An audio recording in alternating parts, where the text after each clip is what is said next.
지난주에 있었던 한일 정상회담과 관련해서 윤석열 대통령이 직접 대국민 설득에 나섰습니다. 오늘 오전에 생중계된 국무회의에서 한일 정상회담 관련 발언을 20분 넘게 했는데요. 그 목소리부터 직접 들어보겠습니다. 한일 관계도 이제 과거를 넘어서야 합니다. 한일 관계는 한쪽이 더 얻으면 다른 쪽이 그만큼 더 잃는 제로섬의 관계가 아닙니다. 한일 관계는 함께 노력해서 함께 더 많이 얻는 윈윈 관계가 될 수 있고 또 반드시 그렇게 되어야 합니다. 하지만 전임 정부는 수렁에 빠진 한일 관계를 그대로 방치했습니다. 저 역시 눈앞에 정치적 이익을 위한 편한 길을 선택해서 역대 최악의 한일 관계를 방치하는 대통령이 될 수도 있었습니다. 우리 사회에는 배타적 민족주의와 반일을 외치면서 정치적 이득을 취하려는 세력이 엄연히 존재합니다. 한국이 선제적으로 걸림돌을 제거해 나간다면 분명 일본도 호응해 올 것입니다. 윤 대통령의 메시지 내용을 먼저 살펴보기 전에 대국민 설득, 다마 좀 의지를 느낄 수 있었던 게 20분 넘게 생중계해서 본인이 직접 읽었고 3.1점 기념사보다 5배가 길었다. 여론전에 밀리지 않겠다라는 윤 대통령의 의지인 겁니까?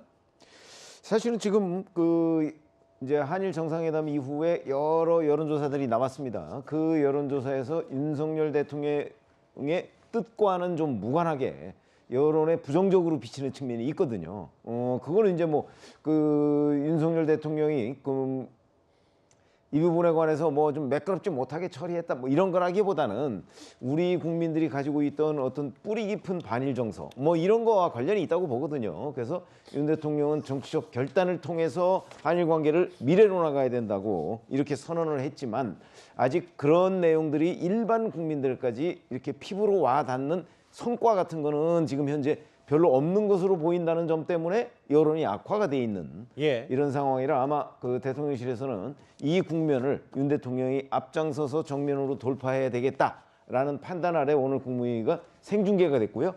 거기에서 거의 6,600자 그러면 이제 아까 말씀하셨듯이 3.1절 기념사의 5배에 걸친 여러 가지 그동안의 한일 관계사가 박정희 전 대통령부터 해서 김대중 전 대통령까지 쭉 해서 거의 다 망라가 되어 있습니다.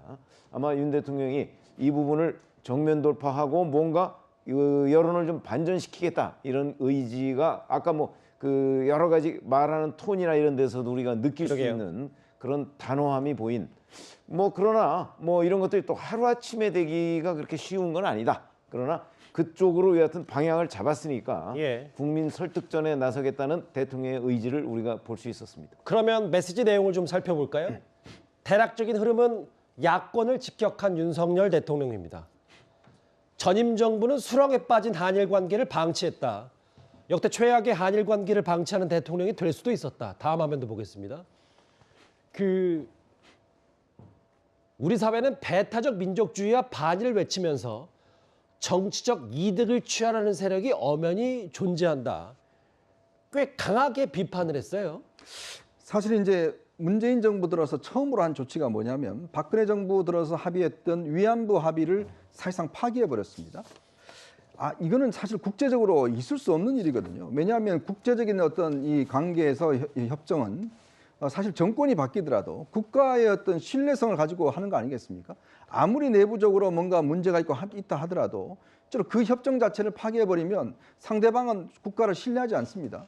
자, 그 이후에 축창가를 이야기를 했고요. 또 우리는 일본에 절대 지지 않겠다라는 이야기를 합니다. 자, 그 가운데서 문희상 전 국회의장이 이 문제는 제3자 변제 이외에는 도저히 해법이 없다. 강제징용 관련해서는. 그래서 1+1+알파를 제안합니다. 근데 문재인 대통령이 결국 거절했죠. 이거 할 수 없다. 사실 그때만 하더라도 일본도 이런 부분에 대해서 상당히 풀 수 있는 가능성이 있었어요. 근데 그 뒤에 한일 관계가 엄청나게 악화됐지 않습니까? 근데 문재인 대통령이 퇴임 한 1년을 앞두고 갑자기 또 이 문제에 대해서 한일 관계를 풀려고 했어요. 그래서 당시에 아베 총리를 만나려고 했는데 결국 안 됐지 않습니까? 이제 그러다가 이번에 넘어온 거예요.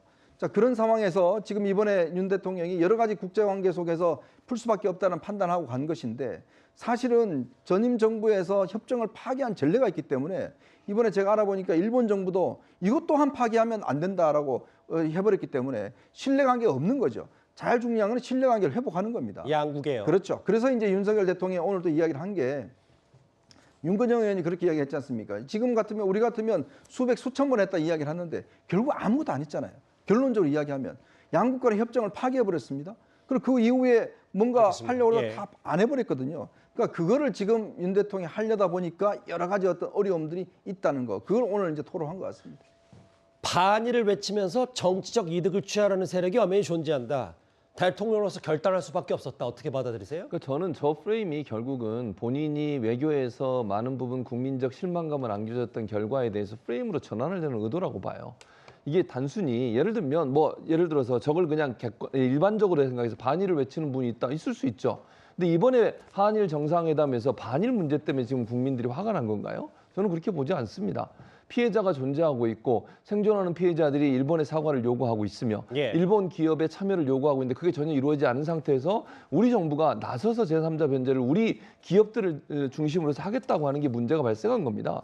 그리고 이번에 방문을 했는데 어떻게 우리나라 대통령 면전에서 대통령실은 그런 얘기가 안 나왔다고 하지만 언론에 보면 독도 문제나 해산물 후쿠시마 수산물 문제나 이런 또 그 위안부 할머니 문제 이런 얘기가 나왔다잖아요. 물론 대통령실은 의제에 뭘 부인하고 없었다고 있습니다. 했습니다. 만약에 예. 근데 얼마나 우리나라를 무시하고 우리나라 대통령을 무시했으면 그런 말을 할 수가 있겠습니까? 안 했길 저는 바라고요. 그럼에도 불구하고 우리나라가 정말 외교에서 뭔가 얻어온 게 있을 거라고 생각했고 최소한 사과나 아니면 일본 기업의 참여라도 얻어올 거라고 기대했던 기대가 전혀 이루어지지 않기 때문에 국민들이 화가 난 겁니다.